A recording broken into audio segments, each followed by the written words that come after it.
business that's black owned. If you hustle, better hustle till your pack gone. If you work, better work till your back hurt. And if you rap, make it better than your last verse.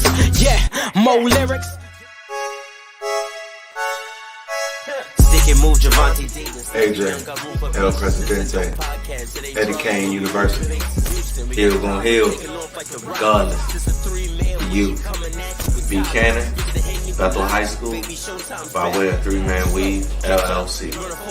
Michelle, producer, Faith Overseer. You can catch this wave from the Marlins to the Mariners. Doing things you can't believe. It's the Three Man Weave. Yo, what's good, everybody? You already know you got your favorite guys, and we back with a brand new episode 156. It's your favorite pod, the Three Man Weave podcast. I'm your host with the most, your guy B. Cannon, Commander Fan official. Minus Del Rio. We will talk about that later. But little dust up. Who I got with me, man? You already know who is it's your boy Hill. He'll go here regardless, baby. Let's get it. Yeah, man. Shout out to Rashawn being first. Shout out to all the fours though, man. Always supporting us, always holding us down. Always shout out to the four. Share the broadcast to any of your friends that you think will enjoy the broadcast. Share it in the group to people you always engage with. Let's interact with it live and more. Make sure you like if you're here. Make sure you hit that like button. That'll help for the algorithms and all that. Other than that, y'all know y'all can catch us on all major podcast platforms. Three Man Weave, Instagram, Twitter, 3 Man Weave _ You can email us at podcast.weave.3.man.weave@gmail.com. Something like that. It was one of them. AJ, hopefully he would be arriving a little bit later. Father duties had to, Yes, sir. He had to take over, daddy duty. So, it is what it is. We're going to, pick and pop, pick and roll, 2-man game over here. Yes, sir. That's how we're going to do it. We had with it. I think I had a lot of free time, obviously. He caught me. I tried to mute it and everything. I'm fresh off work. I ain't even get a chance to, had to eat it home. You know what I'm saying? Been a lot of catching up to do, and I seen a viral tweet go around from our guy Ryan Clark. That's your guy. You right with Ryan? Yeah, that's my guy. All right, making sure. Sometimes you be switching up on me. Nah, but if anybody who keep it real, that's gonna be my guy. Correct. And Ryan Clark do his due diligence. So So did he keep it real with this viral tweet? Because he said, I think he kept it real, to an extent. Let me let the people, if you're not aware, Ryan Clark did say that Chris Brown is more talented than Michael Jackson. Now, go ahead, Cannon. Now, in his opinion, it might be because if you watch the clip, he gets into a bunch of other stuff. Like he basically says, all right, if Michael Jackson can sing great. Facts, Mark. I texted your brother yesterday that joint when it came out. I texted and we laughed for a long time. But he basically said if you ask Michael to sing, can Chris Brown do that? Yes. If you ask Michael to dance, can Chris Brown do that? Yes. And I agree with that. I feel like they both are great. I'm a Michael fan. I'm also a Chris Brown fan. But then he started saying stuff that didn't matter to us. He was like, can Michael Jackson paint? No, Chris Brown can. I don't give a damn that Chris Brown can paint, Ryan Clark. But if you do, and that's why you're saying he's more talented, hey, I respect that. He was also like, can Michael Jackson play basketball? One, he can play a little bit. Michael Jordan was his friend. So it's like, we ain't have IG then. We ain't following all Michael's personal stuff. So we ain't know that much about Michael. We know he could sing and dance because that's what he wanted us to know. You feel me? I'm laughing because I don't know why, but I just thought about because Prince can hoop. Yeah, so it's like you don't know. Mike probably could hoop. We never knew that Prince could hoop until the Chappelle show came out. You feel me? So it's like You don't know, but I know that Michael Jordan was in that video, and he had a relationship with Michael Jackson. So it's like he might have taught him a few things. Who knows? Michael was trying to teach Michael Jordan how to moonwalk. So it's like, hey, I ain't gonna sit up there and just assume the man that's passed away can't ball. But when you put both of them two, Chris is an excellent dancer, an excellent performer. He's a great singer. So is Michael Jackson. The one place I'll give Michael Jackson the edge is just far as creation of the music and the sound. So it's like a lot of stuff that Chris Brown is doing has, he's pieced other people's styles together, or of course he do have his own style, but Michael Jackson was an innovator of these type styles and this type of R&B and this pop music that the radio loves. So it's like he's the father of that and the originator. So it's like if I had to pick one, I'm personally picking Michael, but I ain't mad at nobody who's saying that Chris Brown can do all the things that Michael can do, because he can. So I feel like Ryan kept it real, because it's an opinion based. It's not facts to us, opinion based thing. That's his opinion. I just don't think it's so egregious. If obviously it's not egregious at all. If you don't agree with it, obviously, you don't agree with it, and that's fine. But I don't think it's that egregious to, be going like, oh, this is crazy, yada, yada, yada. Like I say, at this point, goats are goats. You know what I'm saying? And I ain't about to sit here and keep debating with your goat. Like AJ keep telling y'all. I ain't about to sit here and debate with y'all about your goat, who you think it is. It is what it is. What I do is it is key differences in both that can probably propel each other over the top. Like I said, I've seen a lot of Chris Brown performances on TV. I haven't been to a live show. Never seen Michael Jackson live. I've seen a lot of. I've never seen Michael Jackson live, but I've seen a lot of performances on TV basically. So what I'm saying is, I think that the performance aspect that Mike was doing back then was next level, man. Yeah, that's like, come on, bro. You cannot top that. Like, you just can't top that. You can make a great attempt, which Chris Brown has done. You know what I'm saying? But it's just, I think it's just level. And some of the artistic things that Mike has, like the ear that he has, the actual songwriting producer that he actually does. Now I do know that Chris Brown writes. Yeah, he do write. He has a pen. He has a pen. But I don't know about the production aspect, or the writing for other people aspect as well. That's for other people to deep dive in, you know what I'm saying? Yeah. But they are both great. And whoever you decide it is what it is. Well, yeah. Shout out to FVO Curtis, man. Mike did have people passing out in stadiums. I don't know if I've seen that from Chris Brown yet, man. So, overseas. That might be the edge right there. People were touching Mike and they just died overseas. And he definitely was making movies for videos, but Chris Brown making albums with 30 tracks. So it's like, hey, man. And that was another thing. Like I said, his videos that he was doing, like you said, groundbreaking back then. Were like movies, or mini movies. Yeah, they were. And more people started to take, because I remember Usher was saying that, like he tried to implement that in what he was doing.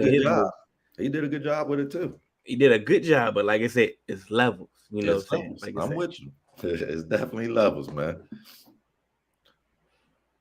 Check on YouTube, females fast. Okay. Sean helping us. He said Chris Brown he definitely. I remember the chick trying to break his crib. I remember that.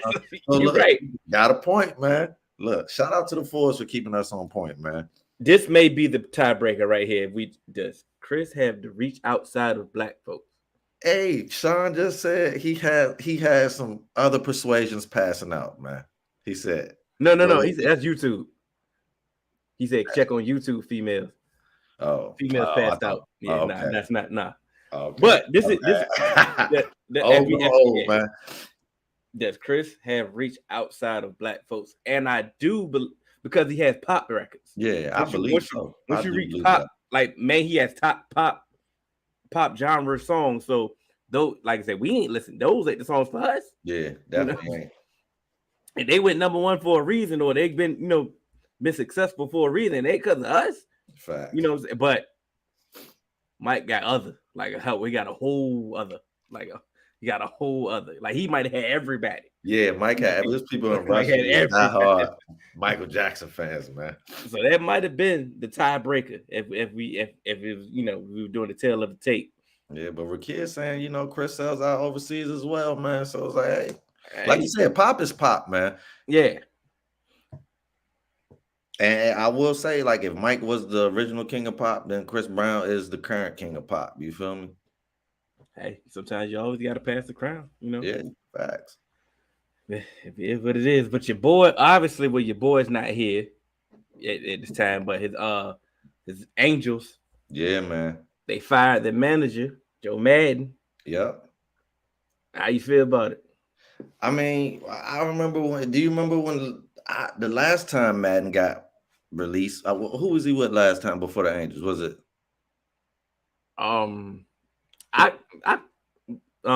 Devil Rays was the first one. That's what I was going to say. I think it was. But I think he was with somebody before. Are they the Devil Rays now? They just the Rays now. I think. Yeah, they just go with the Rays. But I went and everybody was. I was like, bro, I'm not that sold on him. You feel what I'm saying? Like when he was with us, he had a lot. It's like, bro, I could have managed that team. You feel me? So it's like a lot of people be getting. Sometimes you luck up and get a great team, and then you dubbed as this great manager. I just always thought he was just decent. So it's like that's what it was. He was with the Cubs after the Rays. Yeah. Okay. Thank you, Mark. You're always on point, man. But it's like I'm like, bro, like it's nothing special to be trying to fight and hold on for. But I think that was at the end of a season when they did it. I'm never a fan for getting rid of somebody mid-season, especially if your interim is Phil Neville, bro. I'm not sold on him at all. So whatever I feel about Joe Madden, he's way better than Phil Neville to me. All right, hold on before you go, because is this specifically for baseball? You don't like mid-season firing for baseball? No, I really just don't like. Well, I mean, if you have to, sometimes you have to, right? If I'm about to say, you've been on. I'm not against it always. If it's best for the team, then it's best for the team. But I just felt like Joe he could have finished the year out. Yeah, I don't feel like what he's doing is that egregious. It's just people not performing. You saw what we did to show how Tony. Like, is that Joe Madden's fault? Not at all. Is it his fault that Trout let his personal life slip into?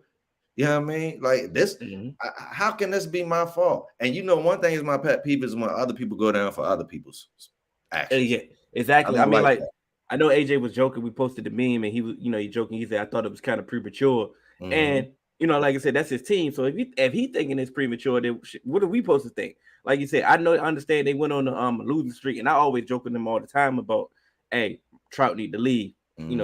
But my thing is, he wasn't brought there for mediocrity. Yeah, that's true. And they ain't won. They ain't sniffed the playoffs. They ain't do nothing. I get it. Injuries play a large part. Like I said, I get that, and I understand that it takes more than two superstar players in baseball to get you over the hump. Facts. But like I said, we did not bring him here. They did not bring him there. Did not be in the playoffs, and they ain't sniffed the playoffs not one time since he's been there. Yeah. So at some point, somebody got to go, and unfortunately. But you think Phil Neville was the guy? Hell no. I feel exactly the same. We know him firsthand. That's why it's like, hey, what I'm not about to do is get rid of Joe for that. He can't even be a third base coach in my eyes. He was bad at that. So it's like you about to be an interim manager. Good luck. Cause this not the spark that you hoping for. And you know what? And if he turn it around, I'll be the first one to come on here and apologize. I mean, I just don't see it. I just don't see it. But unfortunately, hopefully. Yeah. Yeah. For the it worked out for the now, well, we don't know if it worked out yet for the Phillies. When they got rid of Joe Girardi, they just fired him. Yeah. He ain't done nothing since us. Yeah. Well, he's another guy that had a great group of players, and then now people assume that you're Tommy Lasorda. Like, no, like a great manager to me is people who could take a bunch of ragtag guys who aren't supposed to be somewhere and then take them somewhere. That's how I know you're great. If I got Derek Jeter and Alex Rodriguez and Robinson Cano and Mariano. Like, am I great? Do you even, what do you say to Mariano Rivera when he comes? Do you do what you do, bro? Like, are you coaching him? Before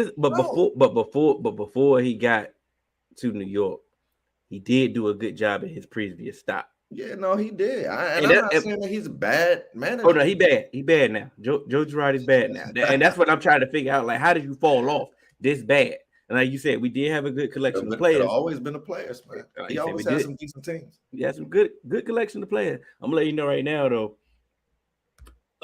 Few past couple of weeks, Mark been having the comment of the night, but Sean on fire right now. Yeah, Sean is on fire. To the Richmond Square. Hey man, Richmond Square is nice though, man. now, Chris, come on now. Ain't nobody going to the Reds. Y'all don't even want to go to the Reds right now. Reds ain't been good since Ozzy, man. I was a little boy, man. Last time somebody talked about y'all.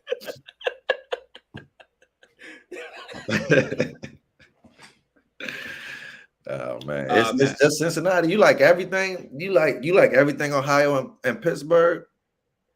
Nah, but I mean, he from the Natty. Yeah, I know, but it's like, yeah, just because you from there, you don't like nothing from here. From where? From Virginia? Yeah, but I mean, exactly from Virginia. Teams. From Virginia. Virginia doesn't have a team. You don't even like nobody close to Virginia. You feel me? Hey, I'm free agent for you from Virginia. But if I lived anywhere else, I'm pretty sure that it would have been bestowed upon me to be a fan of that team. Like, you actually lived, but think about it. You actually lived in DC when it was time for you to pick your team. So that's why I did. Yeah, and my dad took me to the games back in the day. Yeah, so it is what it is. I'm a free agent. He actually from the Natty, so unfortunately, he from the Natty at the same time. Like, what I'm saying, I'm sorry. It's a blessing. It's a blessing that you made it out, man. You know what I'm saying? I'm glad my guy, in good spirits, but I mean, the Reds. Let's change the subject before we pile on my guy. Oh man.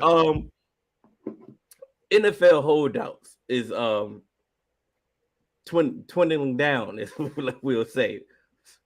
Because some of these mandatories are starting to occur this week.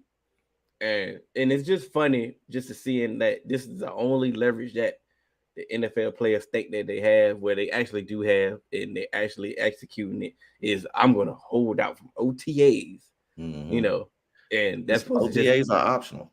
Exactly. And like, can you hold out from optional stuff?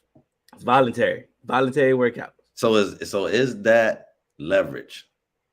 Let's go. Let's talk about it. I mean, I just want these guys to. I know that they're football players and they bash their head around, but I want them to start thinking sometimes, man. So it's like, if you were gonna hold out from voluntary workouts, don't even speak to the media or say anything. And my example that I'm going to give is Debo. Like, you came out and publicly said you felt like they was asking you to do too much. You wasn't being compensated fairly for all the things that you were doing, and you just want to be a wide receiver. I felt like you don't come out and say that publicly, because you are in a contract, bro. And the NFL does not have a history of saying, you know what, let us tear this contract up and give you a brand new one just because you're playing well. That is the whole purpose of the rookie contract. It is to protect the franchise just in case someone does good like this. But it's also to protect them from like a top pick that's a bust. Mm-hmm. So I understand that, because if I was a business, I would want something like that in place for me. But it's like, you still have a decent contract, and you could have came to my office and told me, like, look, bro, me and my agent, we looking at the contract, and y'all asking me to do a lot more than that average guy that has my position, and I'm producing way more. So it's like, can we quietly go back to the table and work some things out? And if not, can I just play my position without any repercussion? Can we just be on the same page with that? And I feel like you will get further than if you play the kid trying to take his ball away when you got to go home. Like, that's bad for business, and it's bad for team because unfortunately the way the NFL is set up, but you can't hit and you can barely practice, and half of the teams are sorry as hell. So it's like you kind of need to be at OTAs to get better. You know what I'm saying? Like y'all need to get, if you're gonna be in San Fran this year, Debo, y'all need to get over the hump. Y'all were this close, and I think going to OTAs can help you do that. But it's like, hey, I guarantee you that the Super Bowl team, they're gonna have the most continuity at the end of the year. So it's like, hey, if you know you're gonna come when it's mandatory, you might as well go when it's voluntary and get a head start. It's only gonna help you. So here's my thing, and I agree with what you're saying because that would be step one for me. If with your advice right then and there, that would be the first step. You know, I would go to you cordially, privately. Let's not make it ugly. Let's go ahead. Let's figure out what we're trying to do with this contract situation. Let's figure out what we're trying to do. Mm-hmm. Then it's on. If nothing, happens positively after that, now it's time to fight fire with fire. Yeah, and I get that. What I didn't agree, not what I didn't agree, but I'm showing up to OTA, right? But I ain't working out nothing. Yeah, facts. That's really how you do it. Oh, but I'm there and I'm talking. And this ain't no report. This ain't Ian Rappaport tweeting out what I'm saying. This ain't Adam Schefter. Yeah. This is me talking to y'all, and this is what I'm saying. I'm listening. Like y'all got me playing. If we're using Debo as the example, y'all got me playing running back, and y'all got me playing wide receiver. First off, y'all already don't want to pay running backs when it comes to paying running back, and y'all got me doing double duty, but want to pay me minimally. Nah, that ain't happening. I'm gonna let you know right now that I ain't practicing all week. I ain't doing nothing. If this is how y'all want to play it, cool. Yeah, I'll see y'all Sunday. But don't see me. You won't see me on the practice field. You won't see me You won't see me nowhere. And I'm telling y'all straight up, this is what I do. Let's get it. Let's get going. Now we ain't got to worry about the he say she say. We ain't got to worry about the third party saying something. This came from the horse's mouth. I want a new contract. Damn it. Yeah. And this is what we're gonna do. And do the team want that distraction? Do y'all really want to deal with that? They don't. See, but the problem is these old outdated ways is because once again the NFL halfway is a soap opera.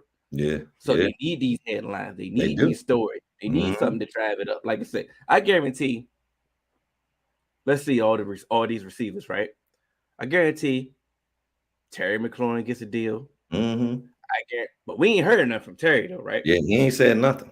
It's been more like the media been trying to get it. Luckily, don't nobody care about the Commanders, so it ain't got no sting. But they've been trying to get him to say something, trying to get him to say something. DK, they've been trying to bait him in to say something too, right? Yeah. Trying to get Debo to say something. I think these dudes go. AJ Brown already tried to throw him under the bus. And that's what you do, right? If I come up there and if I show up to OTAs and I'm talking and I'm telling y'all what I want and what's the real is coming from the horse's mouth, you can't give me a bad reporter saying I'm a negative, I'm negative this or I'm negative that. Like they try to do it. Like they tried to do with AJ Brown. The moment that AJ Brown wanted the contract, all of a sudden the hiccup the negative reports coming out of Nashville. It's like, what did I do? Now all of a sudden I'm a bad teammate. Fact. Because I want a new deal. Oh no, we nipping all that in the bud right then and there. Now he just got compensated fairly, man. Gas is going up. I need. Come on now. He got traded. Yeah, and got paid. He got traded and he got paid. Now he probably set the parameters on everybody else. I know people probably, I want this. I want 25 a year, and I want all that. It's just differently. Let's look. Like if I'm Baker Mayfield, I would have. They sent him home now. They sent him home, and he got excused from minicamp. Yeah. But I would have showed up. I'd have made this thing terrible. Why are they sending him home? Because they don't want him there. But I'm saying, like, y'all might not have a quarterback, bro. They have three quarterbacks. I know, I get that, but it's like Baker might be your best starting option, bro. No, they've moved on from Baker. It's the Baker thing is done, and they could have played it differently because once again, this is definitely a suspicion blooming. for Deshaun, they could have played that totally different. But what I'm saying is, for his part, he knows it's over, and he already did all that whining and crying through the media, through other sources. It was like he went on the show. He made it public on how he felt. That's their fault. They gave this man the keys to the stadium in a commercial, and literally gave him the keys to the stadium like he lived there. So it's like, and I would be acting like that too, trying to take me out of my home. But I'd have been at OTAs just throwing.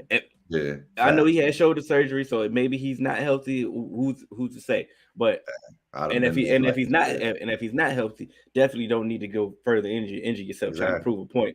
But if you are healthy, I'm dead. Like Jimmy G got sent home as well. He got excused from minicamp as well because they trying to try to trade these players or try to save out hope. Try to trade them. Mm-hmm. But where is that at? Chris said, cough, cough, bingo. Jesse Bates. Yeah. Now he over there threatening not to play. Now that's a candidate tactic. You text and say, hey, listen, if I'm gonna hold out, I'm holding out for real. I'm gonna hold out. Now is he prepared? And that's why I just said, because I don't know if you prepared for that, Jesse Bates. Mm-hmm. You gotta truly have your financial situation set up and be willing to not play this year for them to take you serious. But a lot of times people they hold out. We've seen people hold out into the season 4 weeks, then you come trudging back when your bills hit. You get the same pay when you do that, like because they're not gonna budge. You gotta see them losing games, bro, getting cooked because of the safety play. Then they can let them call you and say, "All right, we sorry, Jesse." But those days is over because of the last CBA negotiation, the owners took that out.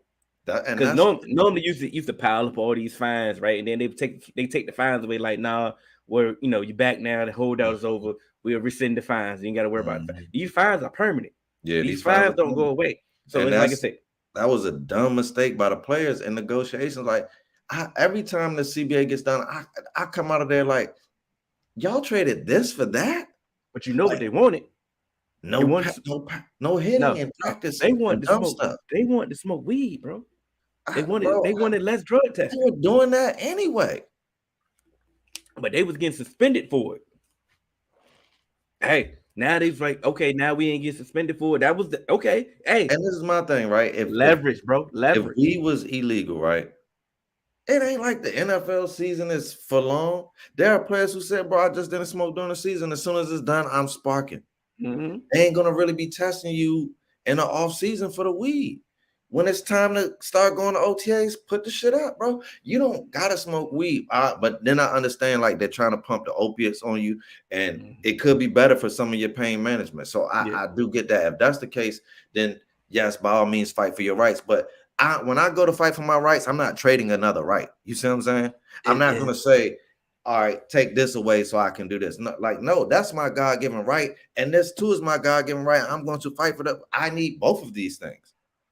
But that's how they negotiate. They normally say, "Oh, okay, cool. Y'all don't want drugs." They have Morris Smith negotiating for them, and he comes back and be like, "Let's do a trade-off," because he technically works for the NFL, man. Get you a real fire him. Y'all need to come together, the players union. Get a lawyer that don't even have nothing to do with this.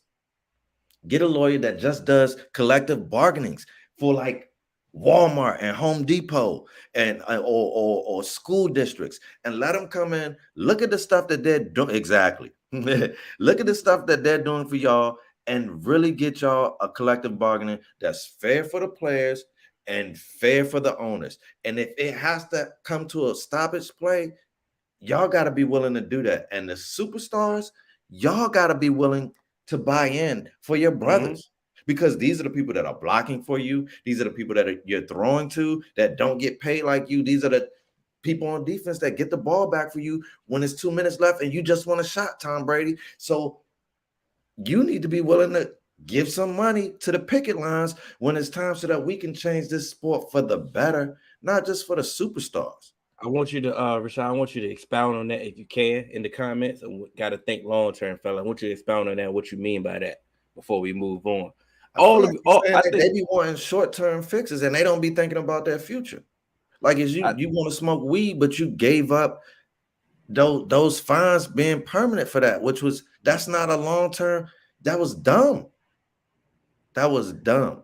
But okay, cool. but all we're They hell is too many head hits, bro. but what we saying now is okay, update your holding out situations. Let's just update. It's time to update. It's 2022.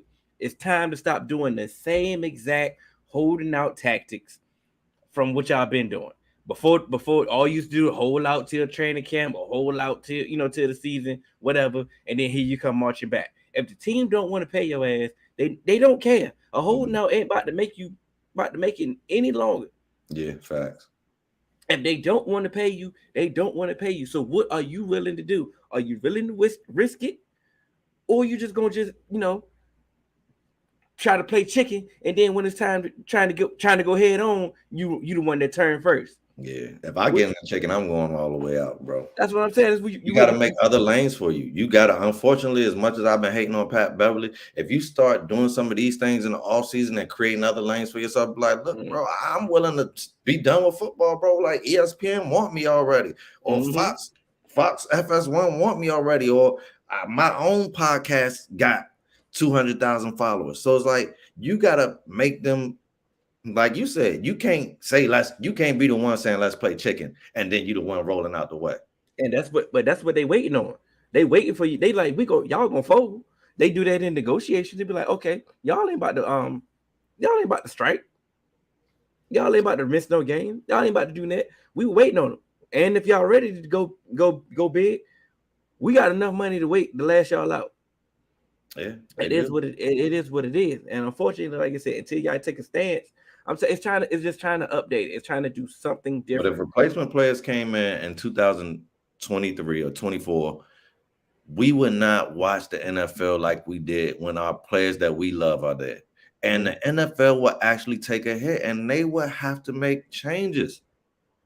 So it's like Rashawn said, they gotta think long term, and they gotta get on the same page, and they gotta get a real NFL PA representative that's going to have their best interest at heart, not the owner's best interest, because DeMaurice Smith been in pocket since he been in place, bro. And this is the dilemma that they fighting with.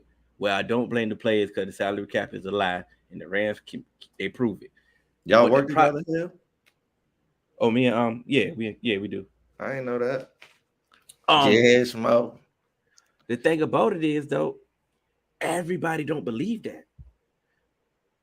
And what the problem is, when everybody doesn't believe that the salary cap doesn't exist, they can still pull that media tactic that, oh, we got to worry about the salary cap. This is the salary cap. This is the salary cap. That. Like, why is one team worried about the salary cap, but this other team don't give a damn about it at all? Something they adding up. That's the point. We've technically known for years. Like I always go back when the Redskins got hit with the $18 million and the Cowboys got hit with $10 million. We both signed over those. Was still signing, and I was trying to figure out how. So it's like I was like either Bruce at the time. Bruce was working on cap. I was like either he's a capologist or what. But like you said, it's all about. Oh, it's like accounting. When you went to accounting in college, if you did go to college, bro, it's about credits and debits and where you put it at on the balance sheet, bro. You can just move money and then you can put it back. Yep. You can move it around, man, and put it back. So it's like, hey, it's easy to move millions of dollars and people not notice. So it's like they keep falling, like I said, they keep falling forward. Just take the cap away. I'm with Rashawn, man. Rashawn on fire tonight. Yeah, he's taking up. Where Sean go? Big fat. Yeah, man. There we go, man. Yeah, the Force is in here, man. The kid don't believe in the cap. Like, come on, man. And it took people. I mean, I'm not saying people didn't always believe this, but it took people a while. You know, I was fighting with people. Because if you're a small market team and your cap, you don't have a lot of cap, and your team doesn't sign players, you've probably felt like the cap is real. You feel me? But like I said, when we lost $18 million and still picking up people, not people that we needed, but just overpaying for trash people, I'm like, well, where y'all getting this money from? If we don't have any, so it's like, hey. Nah, for real. See what I'm saying? Some people do for, and that's for him because like they ain't going out. They very rarely go out and get like a marquee splash in free agency. So it's like I could see how he felt that. And they gave away AJ Brown for cap purposes, then tried to sell it to the fan base for cap purposes. And he'll tell you half of his fan base believed it. Yeah, of course. Oh, he should have took a discount, or they should take. Where do you think the term team friendly deal came from? What the hell I'm doing to team friendly? For what? Like I said, when you can just cut me when it ain't friendly no more, when it ain't friendly for the team. Now you just cut me. See what I'm saying? It's only one side. I'm starting to notice some money, like I said, they about to retire and money magically appeared. Big money at that. Not no little money. This big money. It's big money. And he ain't even have to get no new contract. I mean, Donda was working for that man. But the funny thing, what you got to say bad about Donda Hill?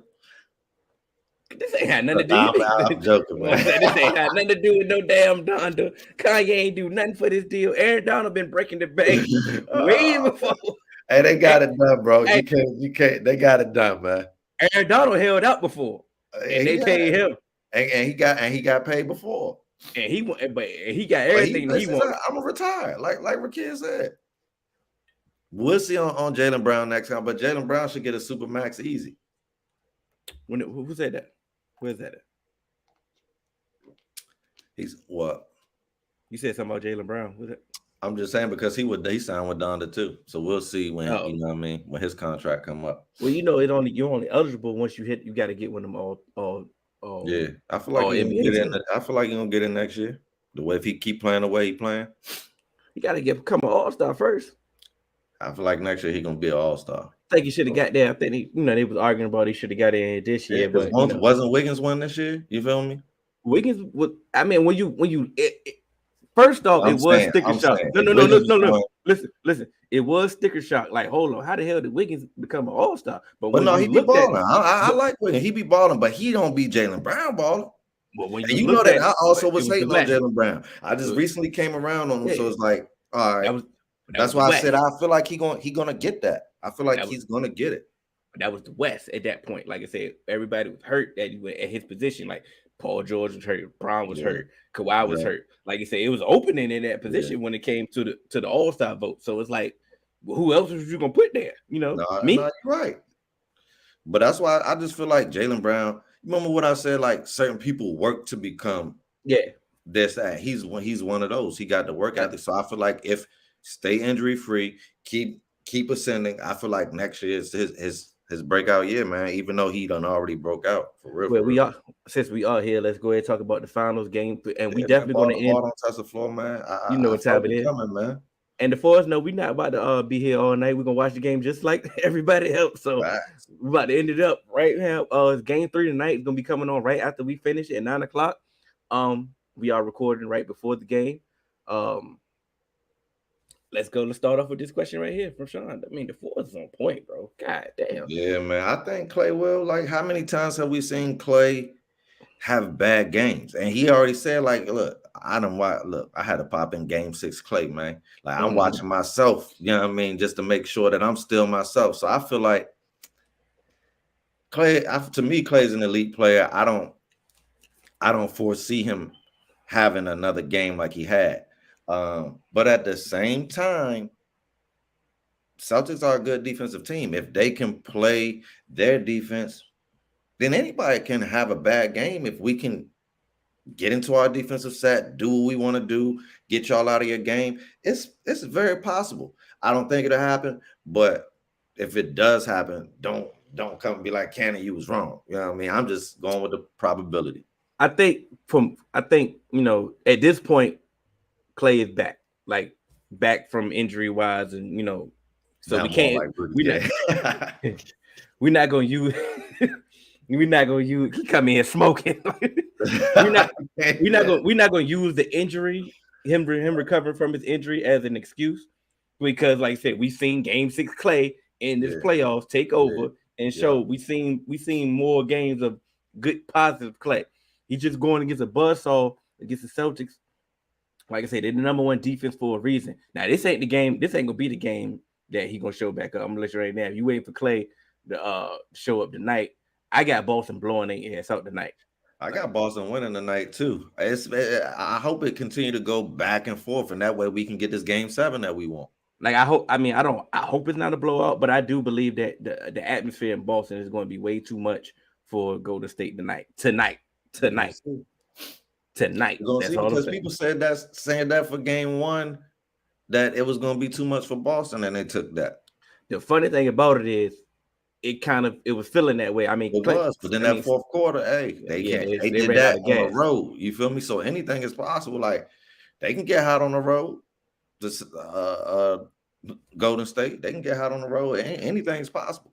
But what have you seen in both games that I know we both got the Celtics, but like what have we seen in these first 2 games? What I've seen in both games is that the Warriors are the best third quarter team in the world. You got to come out and play your best defense in the third quarter. You cannot let them build that lead because you're not going to always have that fourth quarter like you had game 1. You cannot rely on that. You have to, and then the half, we've been closer to half both games so far. So why does every third quarter they pull away? Y'all need to look at the tape and figure out what they're doing to pull away in the third quarter. And you need to put a stop to that. You need to put a stop. You have to play 4 quarters to beat them tonight, Boston. Do not take the third quarter off, man. I think they gotta understand. I think the Celtics, for the Celtics aspect, they gotta understand the flow of the game. Yeah. Like last game, let's say Tatum was looking like Tatum at times, right? But nobody else was going. Like nobody else was going. You got nothing from Smart, nothing from Derek White, nothing from Horford, nothing from none of your role players, nothing from Grant Williams. You got nothing from them, right? So at that point, Tatum should have just you kept trying to you're in a Kobe. He listening to Hill. Hill said he's a playmaker. He like, I'm the playmaker. At some point, Kobe your favorite player, right? Yeah, you're right. Kobe would have took over. Okay, that's all I'm saying. You're doing all this Kobe. You got the armband. You're dressing like Kobe. You're doing everything weird, like Kobe. Bro. It is weird. That's weird, man. It's weird as hell. But now you play for the Celtics, so that might have been the uniform that they just gave him. But if he put that on to purposely dress like Kobe, like, bro, you worried about the wrong thing right now, bro. You're doing a lot. Start focusing on your team, bro. Like, stop worrying about Kobe, bro. Kobe's not gonna win this for you. That one meme that we seen when Kobe said, bro, win the series, bro, text me back. Like, come on, bro. That was one of those games when it was time to be like Kobe if you wanted to. It was. Honor Kobe. Because, like I said, your other players didn't have it. And like you said, Kobe understood how he used to try to get everybody involved early. And like I said, the latter year, he like, oh, let me get Powell going. Let me get Lamar going. Let me get some of these people going because I'm going to need them later on. Now, if they didn't have it, okay, Kobe like, all right, well, cool. It's my turn. All my turn. And you would take over. The thing about, I think, Golden State, if you are a Golden State, if you're going for Golden State fan and you're going for Golden State, I think you kind of do feel confident, though, based off these first 2 games. I think you let the first one slip. You let the first one slip. Like, man, we let the first one slip. And you don't want to do that against a team that's scrappy as hell like the Celtics. But it's nothing that the Celtics have shown you that you were like, all right, we can't really handle that. You know what I'm saying? So it's like, what's going on, my guy? What up? I done missed everything. We only talking about the finals. We just you missed about your boy, but we only talking about the finals right here. Oh, and what I was saying is the Warriors haven't really seen anything from the Celtics that made them think that, like, we need to adjust. We need to do anything differently other than playing Golden State basketball. They haven't taken Golden State basketball really away from them. So I can understand how they feel, especially as a championship pedigree. I can understand the confidence that they have in this series. Like I said, it's going to be a long series, it's going to be a hard-fought series, but it's like nothing that Boston has, that's done in these first 2 games, other than that amazing fourth quarter in game 1, have shown you that it's like, But they played good first halves. Like both teams, like the first half, it's been even. Besides for that first quarter when Steph, the game that was close. When Steph went crazy, but even they still second quarter they neutralized it and they went into the half. I think it was a 2-point 2-point difference.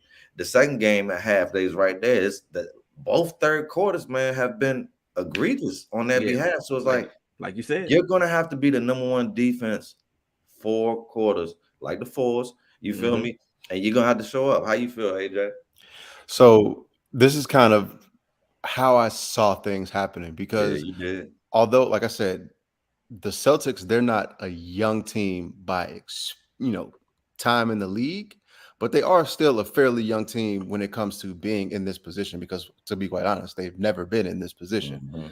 And I would have to say, just as present veteran, like as presently constructed, the Celtics are the better team, because really, to me, you have an older Steph, but Clay is not what he's used to, or what he used to be. This ain't the Splash Brothers. Clay ain't what he used to be. Splash Brothers got it. But Jordan Poole, he is, he's getting to be a high level role player, but he's not, someone where you can really rely on night in and night out.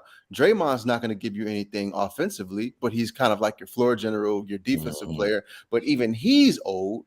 And then you have the ghost of Andrew Wiggins, who at one point was considered a bust. And to be quite honest, I've never considered him a bust. He's a solid guy, man. To be quite honest, you can consider him that, being that he's the fourth best player on it. Like, the number one overall player is the fourth best player on the team right now. You know what I mean? So you can still consider that being a bust. Man, he's an all-star. I mean, what more you want from a guy? All-star, yeah. But but to me, the Celtics, they have the young star, the young talent, Jaylen Brown, Jason Tatum, and then Defensive Player of the Year, Marcus Smart. To me, their talent, just as like, not going off of retroactively looking back at their careers, just right now, I believe their talent floor is a lot higher than the Warriors right now. But I think that pedigree of the Warriors is showing. Like Hill said before, I believe it was game 1, we haven't seen the Celtics really have to close out games consistently. They haven't done that. And this is it's showing. And now you're coming against a team who's been there. They know what it takes. They'll take your best punch. Even in, we thought game 1 was going to be a blowout. The Celtics actually came and did that. But you saw what and who the Warriors are, and that pedigree show. And I think this experience is really paying dividends for the Warriors right now. But it's 1-1 though. Oh no, I get that. But that's what I'm saying. But it kind of, and I do, and like I said, I did say, the Warriors should feel confident as well. I do. So I do agree with what you're saying. But once again, we still have the reality. It's 1-1. Like I said, Steph came out and shot 6 threes in the first quarter in game 1, and they were still in the game. Like, that was supposed to have been a blowout early, right? And they were still in the game. They were still in this game 2. But like you said, like Cannon had been saying, quarter 3 has been the quarter that's been been more lopsided out of both the two. But they still fought. Is right. What we're but saying. That goes to my point when you said Steph came out, shot 6 threes in the first half, and they were still in first quarter. My bad, first quarter, and they were still in the game.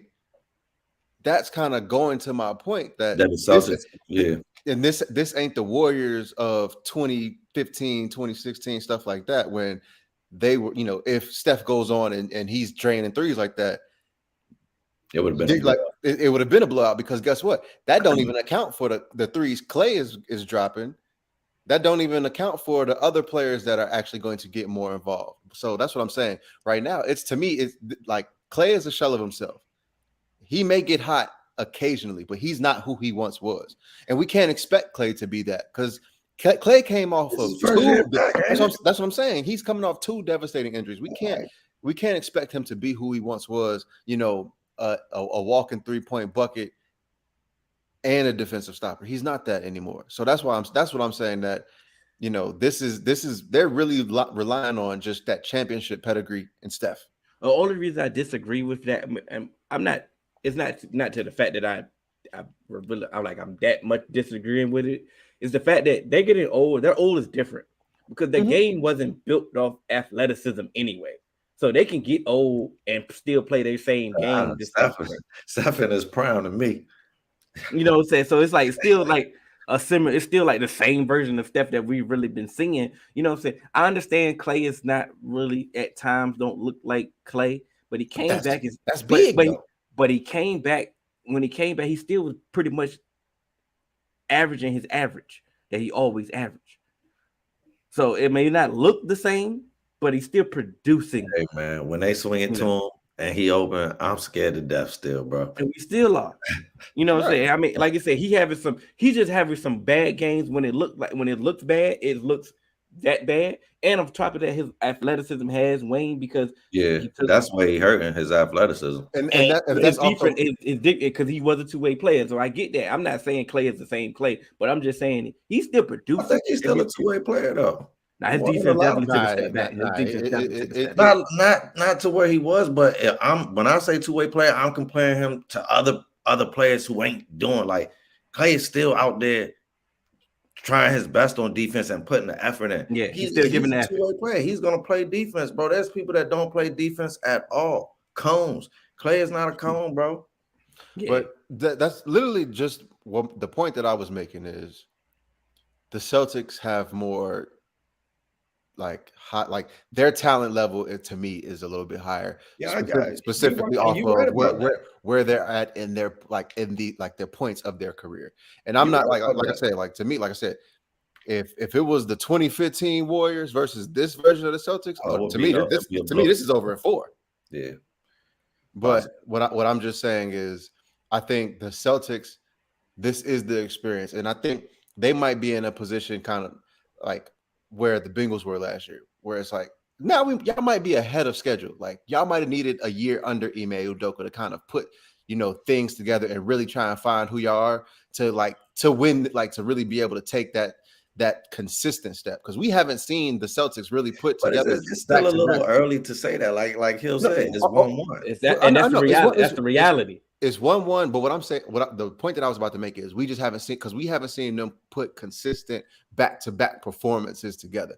That's all I'm saying. Because to me, at this point, had they had a little bit more experience, it's the fight. I think they would be able to take their talent level to put more back-to-back performances. But if we haven't seen it, that's all I'm saying. But even you yourself said that you thought it would go to 7, so it's like no one can put it back-to-back wins if we're going to go 7. But that's kind of why I said 7, because of the inconsistency. I mean, it ain't just you. Everybody believed it, and it's not, because it's neither one of these teams are trash, bro. So it's like even the Warriors they didn't win the first 2. So it's like, and that's first time all playoffs that didn't do that. So it's like, I get that. Hey, it's gonna be difficult at these are the things. That's all I'm saying. I get what you're saying, but at this point in the season, bro, it's gonna be difficult to put back-to-back wins together. And I don't think that means that you're lacking anywhere. It's going to be difficult at this point. I think the simple fact that if you could look at it as of what would you rather do? Would you rather learn by losing? Would you rather learn by losing, or would you rather learn from a win, from a bad win, or from a loss? Somebody respect the fact that Clay out here still playing defense. I'd rather look. Try to call my man win, and we'll figure everything else out. I understand that. Exactly. So I'm speaking from the sideline. So we better wrap it. All-American benchwarmer over here. I'm just. Well, put that comment back up there. If Clay feels like he's gonna re-injure himself, he don't need to be out there. And I don't. You've been on fire, Sean, but I can't agree with this one. I feel like, bro, Clay's back, but I feel like, bro, if you ever had reconstructive knee surgery or an Achilles, it's even once you're all the way healthy, it's going to take time to get back, because when you have surgery, you experience something called atrophy. When the muscles around your surgery area, they die, bro. So it's like you have to start from scratch. After knee surgery, you have to learn how to walk again. I've been there 3 times in my life. This shit is real, bro. It'll bring you to tears. And can you imagine having reconstructive knee surgery and then having an Achilles injury, bro? Like, that's unreal. So it's like for us to say, oh, he's back. He's played all year without a knee brace or anything. So it's like, I don't think that he's worried about re-injury. Like, injuries can happen anytime you step on the court. I just think by this time next year, we'll see more of a closer athletic Clay to where he was prior to the injuries. It just takes time. Yeah, because Clay drove to the basket and dunked the first day back. Way more than he did in his prime. And, you know, is like him doing more and more isolation moves and more driving to more ball handling shit that he ever done, like ever. So being scared to re-injure yourself. Go ahead, AJ. Let's not forget. At one point in time, boom, I respect that, Sean. At one point in time, ACLs used to be a career-ending injury. Yeah, and even more recently, Achilles tears used to be a career-ending injury. Back super quick for them joints now. And he had both. So, and he's, you know, like I said, in basketball, especially Clay being a wing, being a defender, he does need to rely on some of his explosion and his lateral quickness and his agility. The one thing that you're gonna lose with a torn ACL and especially an Achilles lateral is the lateral movement, your explosiveness from pushing off and stuff like that. So to me, this is a get back year, baby. This is a get back year. And I felt like that from the first because he didn't even start right away. Yeah. So you know it's get back season. So he's gonna get his feet under him. To me, bring back. His lower body, he's still trying to get explosiveness because you got to think. Let's not forget about shooting. You got to have explosiveness to get your shot off too, and be able to get up there and rise up to get your shot off and feel confident just in that aspect. Let alone not even thinking about he was out 2 years and now he's in a deep run in the playoffs. So it's like exactly. So and not even to remember like Clay wasn't really one who was going to necessarily do a whole lot of creation of his own shot, but he was he would cut to the basket, get quick baskets that way. But if he can't, make that quick first step and really get, in those lanes, it's going to be tough for him. So, I think I'm not necessarily saying it's over, but I'm just speaking just of as this year, we're not seeing the Clay we are accustomed to just because, bro, he's had 2 devastating injuries. So, give him some time. I respect that. I got Ross told us, it's time to wrap it up. Like we said, we definitely wasn't gonna keep y'all here all night. We want to watch the finals as well. I want to thank all the fours. 60 points, 11 dribbles on the Clay comeback. Shouts out to the fours. This is episode 156. Y'all know y'all can catch us on all major podcast platforms, 3Man Weave, Instagram, Twitter, 3Man Weave _. You can email us at podcast.3.man.weave@gmail.com. I'm Hill. That's Cannon. That's AJ. And we out. Better late than never. You know it. Always.